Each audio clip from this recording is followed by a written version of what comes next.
Dairy पशुओं में transition काल। डेयरी व्यवसाय भारत में किसानों के सामाजिक और आर्थिक विकास के साथ जुड़ा है। भारत के दूध उत्पादन में छोटे एवं मध्यम वर्ग के ग्रामीण पशुपालकों की विशेष भागीदारी है।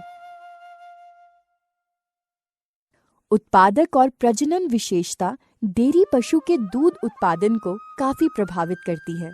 अतः दूध उत्पादकता में सुधार लाने के लिए पशु की प्रजनन एवं उत्पादन दक्षता में सुधार जरूरी है।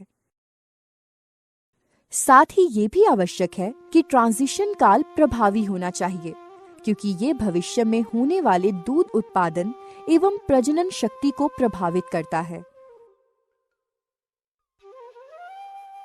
ट्रांजिशन काल डेयरी पशुओं के उत्पादन जीवन चक्र के सबसे चुनौतीपूर्ण चरण में से एक है। इस अवधि काल में डेयरी पशुओं को महत्वपूर्ण शारीरिक और आहार संबंधी परिवर्तन से गुजरना पड़ता है। डेयरी पशुओं में ट्रांजिशन काल की अवधि प्रसव से 3 सप्ताह पहले और प्रसव के 3 सप्ताह बाद के रूप में परिभाषित की गई है। ट्रांजिशन काल गर्भीत पशु के जीवन का सबसे महत्वपूर्ण चरण है। इसी अवस्था में पशु प्रसव के बाद दूध उत्पादन वाली अवस्था में पहुंच जाता है।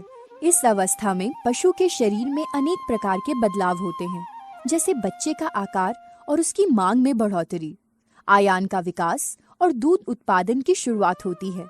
ट्रांजिशन काल का प्रभावी होना आवश्यक है। ट्रांजिशन काल प्रबंधन का मुख्य उद्देश्य है कि पशु के पाचन तंत्र को आगामी बदलाव के लिए तैयार करना, पशु में रोग प्रतिरोधक क्षमता को बढ़ाना, खनिज लवणों की कमी को पूरा करना, पशु के शरीर में प्रोटीन की कमी को पूरा करना और उत्पादन को बढ़ाना। ट्रांजिशन काल की अवस्था में पशु अगर पाचन एवं चयापचय संबंधी बदलाव नहीं कर पाता है, तो इस अवस्था में पशु के शरीर में अनेक प्रकार के विकारों का जन्म होता है। इसलिए इस अवधि में पशु को विशेष प्रबंधन की आवश्यकता होती है, ताकि वे इन विकारों से, जैसे कि कठिन प्रसव, गर्भाशय का ऐंठ जाना, जेर का रुकना, गर्भाशय शोथ,